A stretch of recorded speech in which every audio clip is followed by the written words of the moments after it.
kinda like you.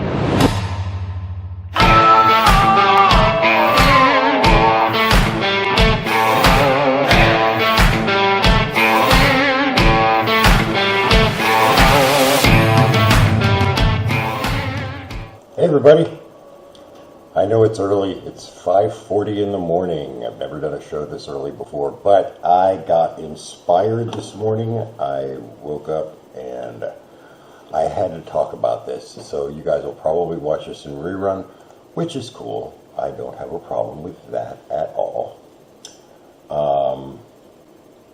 But I want to talk about negativity. We tend to be very, very negative creatures. Basically, okay, I'm a writer. I write screenplays. I make movies. You know all that. And I go along through my day, just normal. And then somebody will read one of my scripts and they'll say, "You did a great job. I love your script." And I go way up here and for, 15, 20 minutes, I'm like, "Man, that's awesome. They love my script. That's so cool." All night long, all night. And then I'm right back down to baseline. And then I'm going out throughout my day a little bit farther, and then somebody will call me up and they'll be like, "Hey, Steven, I read that script, man. Just not feeling it, dude." What was that? It was bad. It had nothing, no fire, no energy, no nothing. And I'll go down here. And I'll stay there for hours, for days, dwelling on, "Wow, you didn't like my script. That sucks. Maybe I didn't do a good job." Not remembering that this other person loved it. Do is win, win, win, no matter what. Got money on my mind, I can never get enough. That high lasted a couple of minutes, 10 minutes. But then I'll stay down here. And then another person will tell me, "Hey, I read your script, I loved it." And instead of going back up here, I'm kind of staying along down here, or maybe up a little bit, but I'm still like, "Yeah, that other person liked it, but that one person didn't." We tend to focus on the negative. Social psychologist Allison Ledgerwood, she did a study with UC Davis, and she talks about, you've all heard glass half full, glass half empty. I try to be a glass half full kind of guy. I try to be an optimist. I try to look at everything like everything's going to be okay. Let her go, it'll be okay. Everything's going to be good. And, but she, she basically breaks it down. And when you tell somebody that the glass is half full, that's a positive statement. And they look at that as, okay, that's good, right? You've heard that. It's good. It's good. It's good. You tell somebody, "Hey, this cup of coffee is half full." Okay? Well, about 3/4, but it's half full. And they look at that as, okay, I get that, half full. Tell that same person in a different scenario that the glass is half empty, they're going to focus on the negative. "Oh, it's half empty." You get what I'm saying? It all depends on the information you're fed as to whether or not you look at something as positive or negative. She talks about a study they did at UC Davis where they took group 1 and group 2, and they talked about a surgical procedure.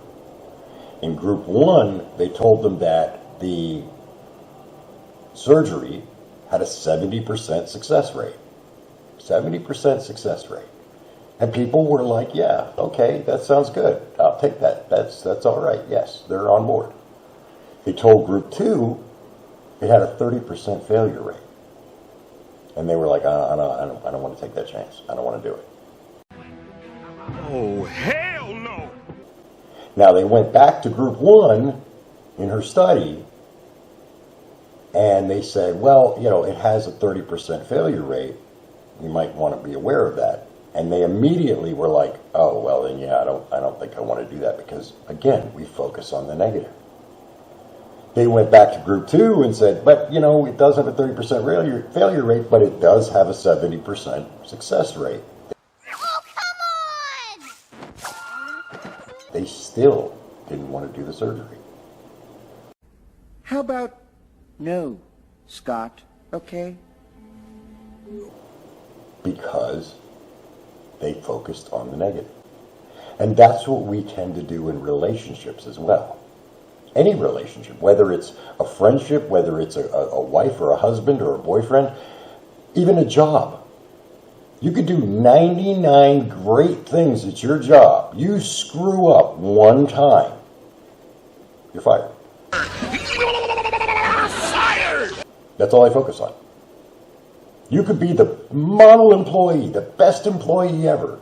You screw up, and that's all they look at. You could be in a relationship where you're the best boyfriend in the world or the best girlfriend in the world, and you're just doing everything right. You're being loving and affectionate and sweet and wonderful and buying gifts and doing. You screw up one time, get caught in a lie. Why did you lie to me? I don't know. Maybe because it was your birthday. I felt bad about it. Do something wrong. And typically people focus on the negative. I don't know why we do it. I'm not professionally trained. I can't answer that question. But what I can tell you is that maybe we need to stop doing that. I had a best friend. I've talked about her before. I had a best friend. She was my best friend for almost 2 years. I was never closer to anybody in my life. I did everything for her. I was attentive. I was there for her. We laughed. We had fun. In our last conversation, and it was our last conversation, she only focused on the negative. Doesn't matter how many great things I did. Doesn't matter how many awesome times we had, and there were a lot of them. The way she'll tell it now is our relationship, our friendship was nothing but problems. I think those were her exact words. We have done nothing but fight. We have had nothing but problems since day one. She will not see any of the good that I did. Any of the good times that we had. She won't see any of that. She's only focusing on the negative.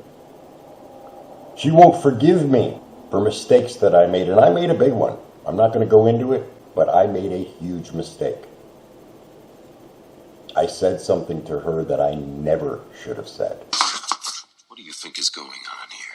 Since I met you, I've nearly been incinerated, drowned, shot at, and chopped into fish bait. We're caught in the middle of something sinister here. My guess is Dad found out more than he was looking for. And until I'm sure, I'm going to continue to do things the way I think they should be done. How dare you kiss me? And I was wrong. And I immediately apologized. And I apologized for like 3 days after that. It was nothing but apologetic. Owned it. I was wrong. I'm so sorry.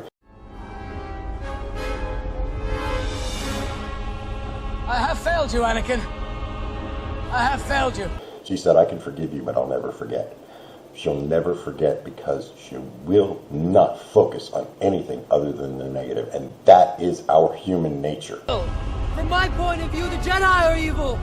Well, then you are lost. It doesn't make her a bad person. Doesn't make her wrong. Makes her human.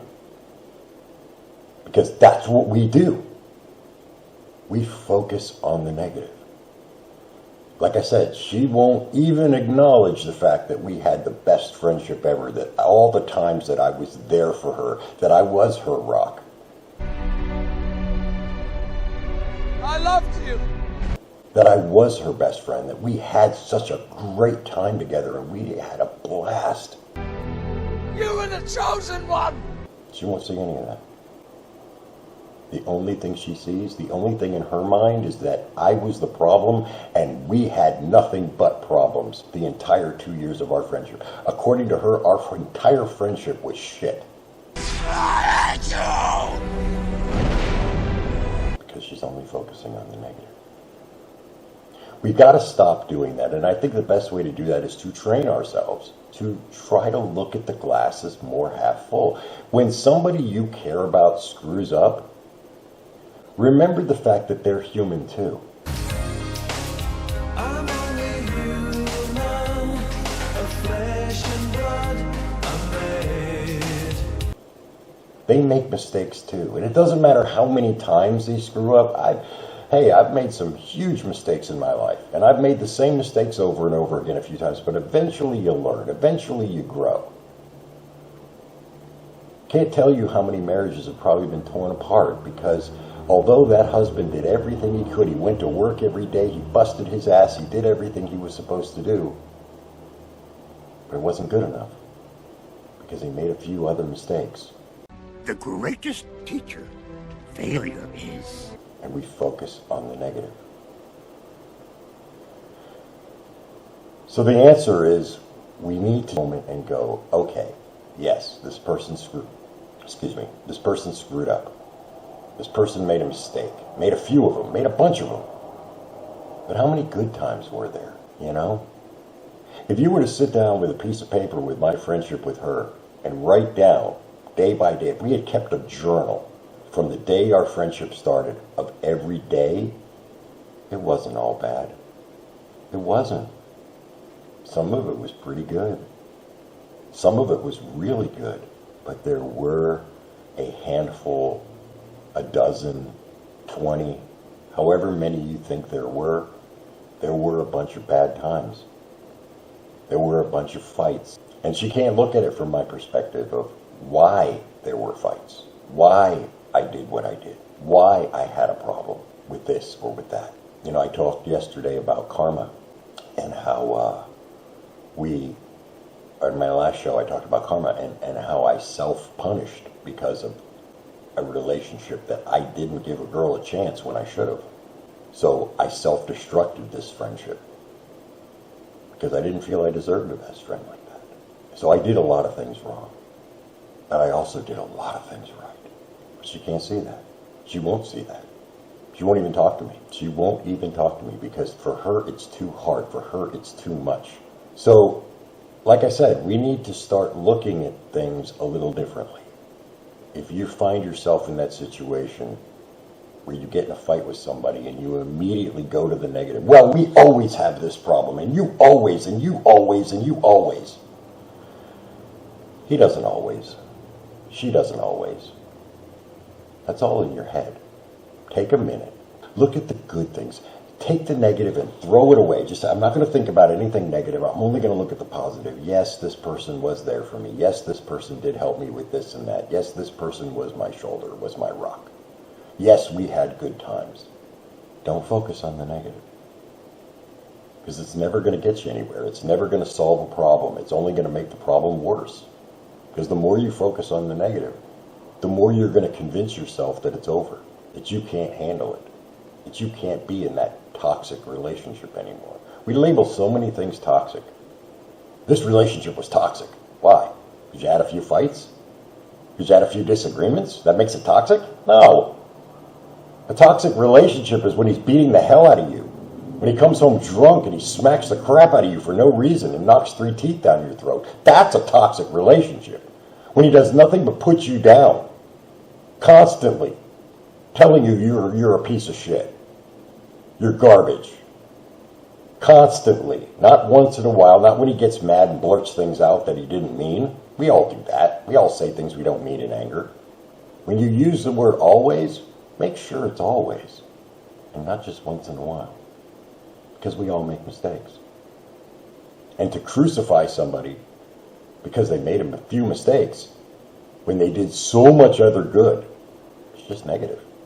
It's just wrong. It's not fair. So if you're in that situation and you're focusing on the negative, try to look at some of the good things. Try not to cast every relationship that's bad as toxic just because you didn't see eye to eye on some things. Because things were difficult.